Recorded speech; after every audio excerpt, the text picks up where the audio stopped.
Hello! எனக்கு பிளான்ட்ஸ்ன்னா உயிருங்க. எது கிடைச்சாலும் வாங்கிட்டு வந்து வீட்ல வைப்பேங்க. ஒண்ணு கூட வளரலங்க.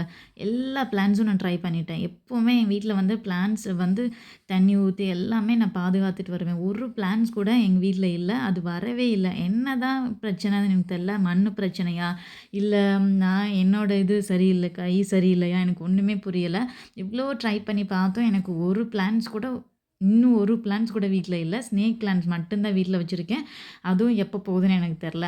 நான் ட்ரை பண்ணி பார்த்துட்டு எனக்கு எதுவுமே ஒர்க் அவுட் ஆகல. ஸோ அத நான் பிளான்ட் வைக்கிறதே நான் வந்து விட்டுட்டேன். ஏன்னா வேஸ்ட் ஆஃப் மணி பிளான்ட்டுக்கு தண்ணி ஊத்தணும், அத கவனிக்கணும். ஸோ அந்த டைம் எல்லாம் எனக்கு வேஸ்ட்டு. நான் ஸ்டாப் பண்ணிட்டேன். ஸோ உங்களுக்கு ஒண்ணு வரலன்னா, அத விட்டுட்டு வேற வழிக்கு நீங்க போய் ட்ரை பண்ணி பாருங்க. இப்ப நீங்க குருமா வைக்கிறீங்கல்ல, அதில வந்து நம்ம வந்து பொட்டேட்டோ பாயில் பண்ணி போட்டிங்கன்னா, டேஸ்ட் ரொம்பவே நல்லாயிருக்கும். நெறைய பேர் வந்து டைரக்ட்டா பொட்டேட்டோ போடுவாங்க. நீங்க அப்படி போட்டிங்கன்னா டேஸ்ட் நல்லா இருக்காது. நம்ம வந்து பாயில் பண்ணி அந்த கிரேவி பண்ணும்போது, அந்த குருமா வந்து ரொம்ப நல்லாயிருக்கும். நம்ம சோப் பிசினஸ் பண்ணிட்டுருக்கோம். 13 வெரைட்டீஸ் ஆஃப் சோப் அவைலபிளா இருக்கு. Buy 3 soaps get 1 free. உங்க ஃபேஸ்ல எந்த பிரச்சனை இருந்தாலும் இந்த சோப் யூஸ் பண்ணும்போது சரி பண்ணும்.